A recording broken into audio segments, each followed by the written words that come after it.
Good morning students, this is Satish Kumar from Krishna Public School, and in this video we shall be discussing about the protected areas and where they are located, and about different schemes and the operations which are run by the government in the protection of wildlife, and about migration and few multiple choice questions from the chapter conservation of class 8th standard. तो सबसे पहले इसके पास हमारे पास एक ये list provide की है यहाँ पे हमें। इसके अंदर national parks, wild life sanctuaries और रिजर्व्स के बारे में बात है और उनकी कहाँ कहाँ पे लोकेशन है और वो किस चीज़ के लिए फेमस हैं। तो पिछली क्लासेस में मैंने काजीरंगा नेशनल पार्क के बारे में आपको बताया था, जो सबसे ऊपर है और सबसे बड़ा है, जो असम में है आपका, और ये फेमस है वन हॉर्न राइनोज के लिए, डक्स के लिए, गीज, पेलिशियन एंड स्ट्रोक्स, मतलब बहुत सारे बर्ड्स, और राइनोसोरस जो गैंडा होता है हमारा एक सिंग वाला, उसके लिए। उसके बाद नंदाकनन बायोलॉजिकल पार्क है जो भुवनेश्वर उड़ीसा में है, और ये यहाँ पे वाइट टाइगर्स को क्या किया जाता है, उसके लिए फेमस है, उनकी ब्रीडिंग के लिए, मतलब वहाँ पे उनको प्रिजर्व और कंजर्व किया जाता है। नेक्स्ट है आपका कान्हा नेशनल पार्क जो मध्य प्रदेश में है, यहाँ पर भी वाइल्ड टाइगर्स जो हैं उनके लिए फेमस है ये। उसके बाद नेशनल बोटानिकल गार्डन ये हावड़ा में है, यहाँ बहुत सारी रेयर स्पीसीज़ के प्लांट्स को क्या किया गया है, प्रिजर्व करके रखा गया है। उसके बाद जिम कॉर्बेट नेशनल पार्क है, ये उत्तरांचल, जिसको उत्तराखंड कहते हैं हम, वहाँ पर है, और ये फेमस है हमारे टाइगर्स के लिए। नेक्स्ट है सुंदरबन नेशनल पार्क, ये आपका वेस्ट बंगाल में है। It is habitat of royal Bengal tigers, वहाँ पे इन्हें कंजर्व किया जाता है। उसके बाद डेजर्ट नेशनल पार्क है, ये थार डेजर्ट राजस्थान में है। ये फेमस है ब्लैक बक के लिए, जो काला हिरन होता है, नीलगाय, चिकारा एंड ग्रेट इंडियन बस्टर्ड, जो क्या है एक बर्ड है, इन सब के प्रिजर्वेशन के लिए। तो नेशनल पार्क में जैसे आपको पता होना चाहिए स्टूडेंट्स, मैंने पिछली क्लासेस में भी बताया था कि फ्लोरा एंड फोना दोनों का कंजर्वेशन होता है, ठीक है। अब वाइल्ड लाइफ सेंचुरी के बारे में बात कर रहे हैं। वाइल्ड लाइफ सेंचुरी में क्या होता है, बेसिकली आपका सिर्फ फोना पे ज़्यादा फोकस होता है, मतलब एनिमल्स के कंजर्वेशन पे ज़्यादा फोकस होता है। जैसे दचिगम सेंचुरी है, ये कश्मीर में है। Only place where Kashmiri stag is found, ये एक अकेली जगह है जहाँ पे कश्मीरी स्टैग, जो कश्मीरी वो होता है, एक तरह का एक हिरन टाइप होता है, वो मिलता है। उसके बाद भरतपुर बर्ड सेंचुरी है, राजस्थान में है। The only home of the rare Siberian cranes that migrate of India in winters, जो सर्बिया से आते हैं, साइबेरियन क्रेन जो है बहुत ठंडे एरिया से विंटर में आते हैं हमारे यहाँ पे, ठीक है ना। उसके बाद रन ऑफ कच्छ सेंचुरी जो गुजरात में है, ये wild ass, flamingos, star tortoise and desert fox, इन सब के लिए फेमस है, मतलब ये इनको यहाँ पे प्रिजर्व किया जाता है। नेक्स्ट है हमारे पास गिर सेंचुरी, जिसके बारे में मैंने आपको बताया था, वो गुजरात में है। यहाँ पे एशियाटिक लॉयन, चीतल, सांबर और नीलगाय को क्या किया जाता है, कंजर्व किया जाता है। नेक्स्ट है बांदीपुर सेंचुरी जो कर्नाटक में है। It is famous for Indian elephants, यहाँ पे एलिफेंट्स को कंजर्व किया जाता है। सेंचुरी इन मधुमलाई तमिलनाडु, वहाँ पर भी एलिफेंट्स को कंजर्व किया जाता है। And sanctuaries in Annamalai region जो तमिलनाडु में है, ये है फेमस आपका biologically rich areas of Shola forest and these include Silent Valley, Top Slip and Priviculum, इन सब चीज़ों के लिए फेमस है ये। उसके बाद बायोलॉजिकल रिजर्व है हमारे पास सिम्पिलापल बायोस्फीयर रिजर्व जो उड़ीसा में है, टाइगर्स के लिए। अब हम बात करते हैं गवर्नमेंट की कुछ स्कीम्स के बारे में, जिसमें से एक आता है हमारा प्रोजेक्ट टाइगर, जो 1973 के बाद लॉन्च किया गया था। और उस टाइम पे जैसा आपको पता है वाइल्ड लाइफ कंजर्वेशन के लिए एक्ट भी आ गया था, तो टाइगर्स की जो हंटिंग थी, पोचिंग थी, उसको पूरी तरह से बैन कर दिया गया था कि कोई भी टाइगर्स को हंट नहीं करेगा। और उसी के साथ साथ 57 टाइगर रिजर्व्स 18 डिफरेंट स्टेट्स में क्या किए गए थे, ओपन किए गए थे, जहाँ पे टाइगर्स को उनकी फेवरेबल कंडीशंस और न्यूट्रिशन और अच्छी तरह से उनको कंजर्व किया जा सके, और ताकि उनकी जो स्ट्रेंथ है, जो फिगर है, उसको बढ़ सके। क्योंकि टाइगर्स की फिगर एक बार 1000 से भी कम आ गई थी हमारी पूरी इंडिया के अंदर, और ये ऐसा नंबर था कि आफ्टर सम टाइम ये 1000 भी नहीं रहते, पूरे खत्म हो जाते। तो इन्हें बचाने के लिए अब तो 1500 से भी ऊपर हो गए हैं, क्योंकि just because of this project tiger. अगला टॉपिक आता है स्टूडेंट्स हमारे पास माइग्रेशन। माइग्रेशन मतलब होता है कि जब एनिमल्स एक सीजनल मूवमेंट करते हैं, मतलब एक जगह से अपने एक हैबिटेट से दूसरी जगह पे जाते हैं in search of favourable conditions, and after, मतलब जो उन्हें वहाँ पे चाहिए होता है वो चीज़ मिलने के बाद वो अपने पुराने हैबिटेट में फिर से चले जाते हैं। जैसे बर्ड्स भी माइग्रेट करते हैं, बर्ड्स क्यों माइग्रेट करते हैं, ये to escape the cold unfavourable condition, कहीं पे बहुत ज़्यादा ठंड है और अनफेवरेबल कंडीशन है, तो उसको अवॉइड करने के लिए माइग्रेट करते हैं एक जगह से दूसरी जगह पे। जैसे भी हमने उसका पढ़ा था, भरतपुर बर्ड सेंचुरी के बारे में।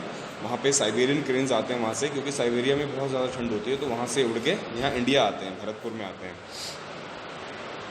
और to reproduce in favourable condition of temperature and food, और इन्हें वहाँ पे क्या होता है, फेवरेबल कंडीशन मिल जाती है, एक अच्छा टेम्परेचर मिल जाता है और फूड मिल जाता है सफिशिएंट अमाउंट में।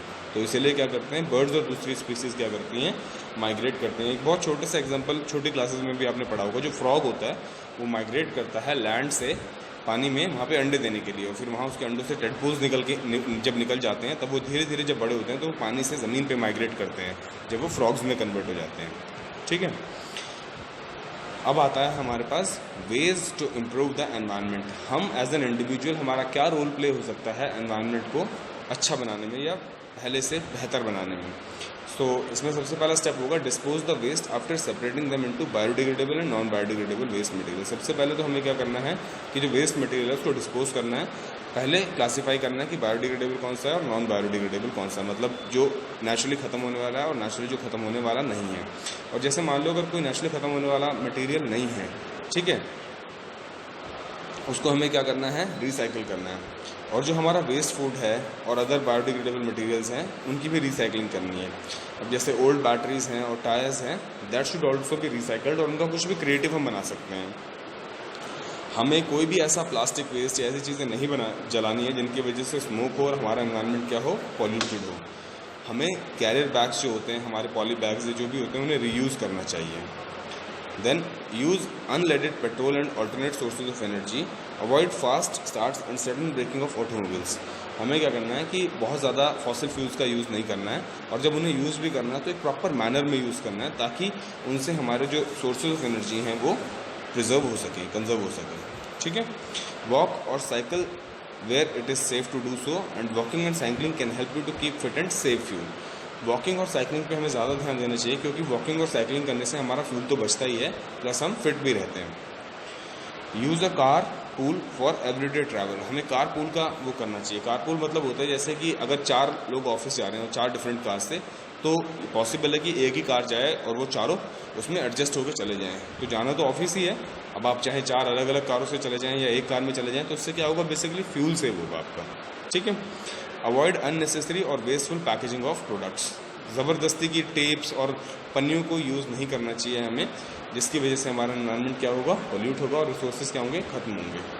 उसके बाद हमें प्लांटेशन करना चाहिए ट्रीज़ का। They will help to absorb excess of carbon dioxide, क्योंकि हमारे एनवायरनमेंट में जितना ज़्यादा कार्बन डाइऑक्साइड फैला हुआ है उसको एब्जॉर्ब करने में हमारे प्लांट्स क्या करते हैं, बहुत अच्छा रोल प्ले करते हैं, क्योंकि इन्हें फोटोसिंथेसिस के लिए कार्बन डाइऑक्साइड की क्या होती है, ज़रूरत होती है। और प्लस हमारे इकोलॉजिकल बैलेंस को भी और भी जितनी भी चीज़ें होती हैं, क्लाइमेटिक कंडीशंस को भी हमारे जो ट्रीज़ होते हैं वो क्या करते हैं, मेंटेन करके रखते हैं।